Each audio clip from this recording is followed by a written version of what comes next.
오늘은 첼시 역대 최악의 베스트 11입니다. 좋은 날이 있으면 나쁜 날이 있고 첼시에도 좋은 선수들도 있었지만 나쁜 선수들도 많았는데요. 오늘의 기준은 나가는 과정이 어땠고 언행은 또 어땠으며 첼시에 준 피해는 어떤 것들이 있는지 그 기준으로 보겠습니다. 가시죠. 첫 번째는 쿠르투아를 선정했습니다. 티보 쿠르투아는 첼시 시절에 굉장히 좋았던 선수입니다. 선방력이나 경쟁력은 AT 임대 시절에 이미 검증이 끝났지만 첼시에서도 채우가 채워주지 못했던 공중볼 능력을 발휘하면서 리그 우승을 2번이나 견인하게 됩니다. 그러나 문제는 가벼워도 너무 가벼운 그 입이 문제였는데요. 팀이 잘 나갈 때는 좋은 발언을 해주다가 팀이 분위기가 좀 나빠지면 바로 나갈 것 같은 스탠스를 잡다 보니까 첼시 팬들을 늘 불안하고 짜증나게 했습니다. 결국 레알 마드리드로 넘어가는 과정도 굉장히 좋지 않아서 첼시는 부랴부랴 골키퍼 최고 이적료를 지불하고 케파를 사게 됩니다. 그리고 레알로 넘어가서도 엠블럼 키스 이후로 최악의 멘트를 날리는데요. 여러모로 첼시 이미지나 금액적으로 막대한 피해를 줬습니다. 그러다 보니 첼시 팬들뿐만 아니라 심지어 AT 팬들까지 돌아서 버리게 만들었던 쿠르투아를 최악의 골키퍼로 선정했습니다. 왼쪽 풀백에는 바바라만을 선택했습니다. 사실 경기력도 너무 안 좋은 선수였지만 이 선수가 들어갔던 건 중요도 문제 때문에 그렇습니다. 당시 15-16은 이바노비치가 이유를 알 수 없는 폼 저하를 겪었고 그러다 보니까 아스플리쿠에타가 오른쪽으로 가게 됐고 왼쪽에는 필리페 루이스가 AT로 돌아가다 보니까 왼쪽에는 반드시 잘하는 선수가 필요했습니다. 그래서 낙점된 선수가 분데스리가에서 공격력을 보여주면서 떠오르고 있었던 신성 바바라만인데요. 문제는 무리뉴 감독이 원하지 않았던 영입이라는 소문이 나기 시작했는데요. 실제로 데뷔전이 점점점 늦어지면서 이 걱정이 점점 현실이 됐고 실제로 나와서 보여준 경기력도 좋지 못했습니다. 거기에 이적료도 300억이 넘다 보니까 첼시 팬들의 원성을 되게 많이 샀던 영입인데요. 여기서 가장 큰 문제는 바바라만은 아직도 첼시 선수라는 겁니다.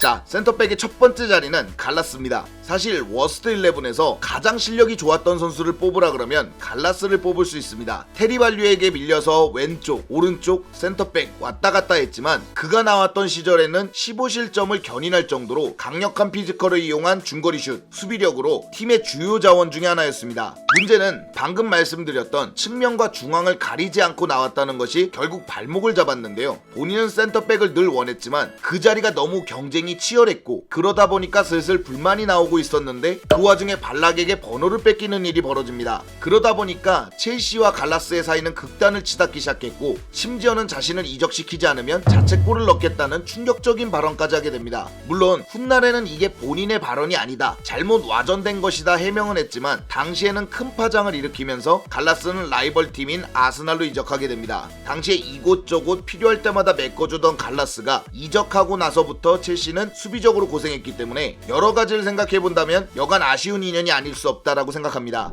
다음은 윈스턴 보아르더입니다. FA로 영입되고도 이만큼 욕먹은 선수가 있을까요? 많은 FA 영입이 그렇지만 보아르더 역시도 당시 기준으로는 고주급을 받았습니다. 이적료가 발생하지 않았기 때문인데요. 문제는 그를 영입했던 비알리가 그가 오자마자 바로 경질됐고 라니에리 감독이 들어섰는데 이 선수가 부상도 많고 경기력도 안 좋다 보니까 그를 점점점 배제하기 시작했습니다. 이러면 문제가 생기는 것이 고주급자인데도 나오지 못하는 애물단지로 전락했다는 것인데요. 결국에 첼시는 새는 주급을 막으려고 계약 해지를 시도했으나 그는 끝까지 계약을 파기하지 않으면서 4년이란 계약 기간을 모두 채우고 모든 주급을 다 받고 나갑니다. 인터뷰도 인터뷰지만 정말 돈만 받다고 느껴지는 부분이 계약 종료 후에 팀을 찾긴 찾지만 1년 동안 찾지 못하다 보니까 결국 은퇴하게 됩니다. 그만큼 첼시에서의 경쟁력은 전혀 없었다는 건데요. 심지어 많은 팬들이 7번의 저주의 시작이라고 부를 정도로 굉장히 좋지 않았던 인연이기 때문에 보아르더를 뽑아봤습니다.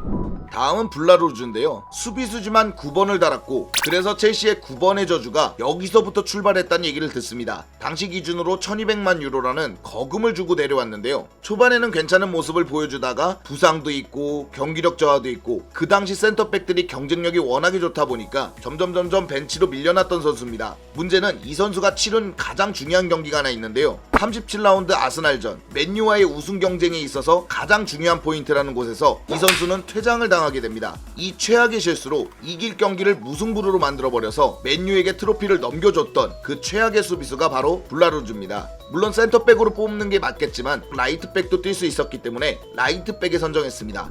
미드필더 첫 번째 자리는 바카요코입니다. 당시 17-18 시즌 첼시는 더 이상 강력했던 중원의 경쟁력은 없어져 버렸습니다. 캉테라는 자원이 있기는 했지만 그 외의 선수들은 기량이 떨어졌던가 이적을 해버린 상태인데요. 이때 모나코의 돌풍을 일으켰던 바카요코를 당시 구단 이적료 2위에 해당되는 4천만 파운드를 지불하고 영입하게 됩니다. 바카요코와 캉테로 환상적인 중원의 부활을 기대했던 팬들 눈앞에는 포로 그 자체가 펼쳐지게 됩니다. 볼키핑도 안되고 드리블도 안되고 패스도 안되는 그의 모습은 호러 그 자체였습니다. 17-18 시즌 PL 한정으로는 최악의 영입이었던 바카요코는 지금도 첼시 소속으로 밀란 임대 중입니다.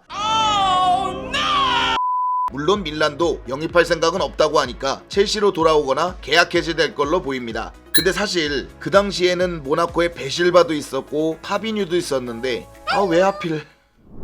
자, 다음은 드링크워터입니다. 어쨌든 캉테의 짝을 계속 찾아 나섰던 첼시는 바카요코와 같은 시기에 드링크워터도 영입을 그 중구 행기가 장난이 너무 심한 거 아니오? 미안. 쏘리.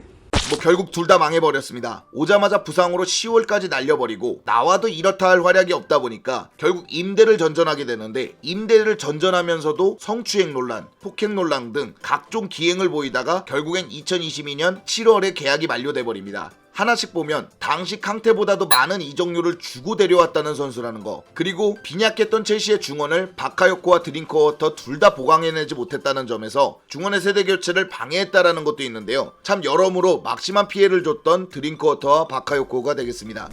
공격진 첫 번째 선수는 아드리안 무트를 뽑았습니다. 무트는 세컨톱, 윙어, 최전방 공격수까지 되는 만능형이었습니다. 하지만 이 단어 하나로 정리하면 딱 맞을 것 같습니다. 첼시가 애투를 거르고 데려온 남자라는 겁니다. 물론 무트도 초반에는 굉장히 잘했다고 합니다. 그러나 얼마 지나지 않아서 이상하게 부진의 늪에 빠지게 됐고 서서히 주전 경쟁에서 밀려났습니다. 사실 여기까진 부진했던 선수들과 별반 내용이 다르지 않는데 문제는 약물 복용입니다. 04년도에 코카인 복용으로 7개월 정지를 먹었던 무트는 첼시에 정말 막대한 피해를 줍니다. 그래서 첼시와 법적으로 다투게 되고 수백억을 배상하라는 판단을 받게 됩니다. 근데 또 그 사이에 유벤투스와 계약을 하면서 넘어가려고 해서 더 미움을 많이 받았던, 여러모로 첼시와 법적 다툼까지 해봤던 공격수 무트를 뽑아봤습니다. 다음 한쪽 윙어는 쿼드라도입니다. 사실 아자르로 버티고 있었던 윙어진에는 영입이 필요했습니다. 그래서 무리뉴는 쿼드라도를 선택하는데요. 세리에에서 정말 센세이션했던 쿼드라도는 겨울에 첼시에 영입되게 됩니다. 그런데 피지컬이 약해도 너무 약했던 게 문제입니다. 무슨 종이짝 날아가듯이 수비랑 부딪히고 경합하기만 하면 붕붕 날아가고 버거워하는 모습을 보이면서 첼시에서의 활약은 정말 나빴습니다. 금액도 3,500만 유로라는 거금을 투자했는데 그거에 무색하게 1년 만에 애물단지로 전락한 쿼드라도는 2천만 유로의 유벤투스로 가게 됩니다. 그 후 첼시는 아자르, 윌리안 공백을 결국 못 메우면서 지금의 허술한 공격진을 구성하게 되었으니 쿼드라도로 인한 피해도 막심하다고 볼 수 있습니다. 자, 이제 최전방 투톱을 놔야 되는데요. 하나는 페르난도 토레스, 명실상부한 첼시 최악의 영입입니다. 그런데 사실 경기를 보신 분들은 알겠지만 성실하게 움직이고 활동량 많고 연계를 잘하던 선수는 맞습니다. 그러나 득점력이 너무도 좋지 않았습니다. 당연히 넣어줘야 되는 골들을 날려먹는 경우가 많았고, 덕분에 드록바 이후로 토레스 시대가 도래하면서 첼시는 공격력 약한 팀이라는 오명을 아직도 못 벗어나고 있습니다. 금액도 900억이라는 그 당시에 상상도 못할 금액을 투자했고, 드록바 이후로 세대 교체에 투자하는 것 중에 가장 비싼 금액이었다는 걸 고려한다면 이 실패는 너무도 컸다고 봅니다. 다만 토레스는 긍정적인 발언을 굉장히 많이 해줬고 선수들이 리스펙할 만한 부분도 있었기 때문에 저는 아예 나쁘게 보지는 않습니다.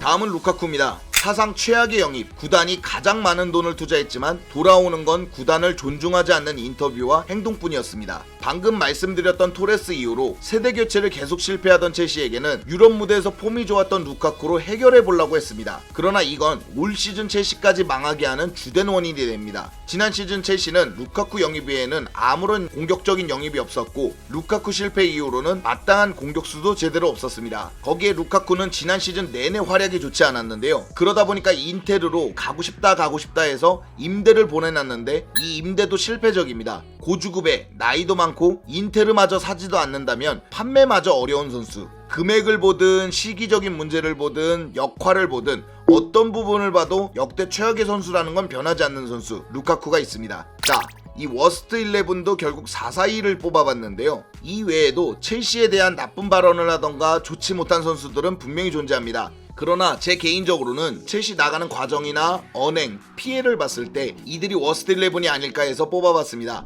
첼시 낭만 충전이라는 코너는 여러분들의 댓글 그리고 여러분들이 보고자 원하시는 것들을 종합해서 그렇게 이어가 보도록 하겠습니다. 앞으로도 첼시가 좋았던 경기나 나빴던 경기나 첼시의 추억 구석구석을 뒤질 수 있는 그런 컨텐츠가 되도록 최선을 다하겠습니다. 자, 오늘 영상은 여기까지고요. 즐겁거나 유익하셨거나 도움이 되셨다면 당신의 구독을 기다리겠습니다. 감사합니다.